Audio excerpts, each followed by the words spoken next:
రాజ్యమునకు వారసత్వం సంపాదించుకొని క్రీస్తు యొక్క సువార్తను ప్రకటిస్తూ ఉన్నాము.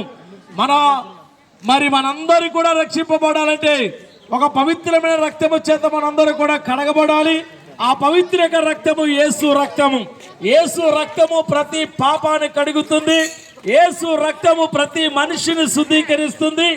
యేసు రక్తము ద్వారానే మానవుడికి విడుదల, విమోచన, స్వస్థత, నిత్య జీవం ఉందని తెలియజేస్తూ ఇదిగో సిలువ వేయబడిన క్రీస్తును ప్రకటిస్తున్నాం.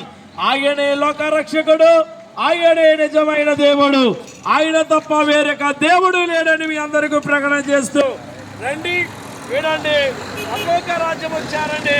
దేవుడు మిమ్మల్ని అందరూ కూడా గొప్ప రాజ్యములో మిమ్మల్ని చేర్చుకున్న గాక. ఆమేన్. క్రీస్తు మహారాజుకి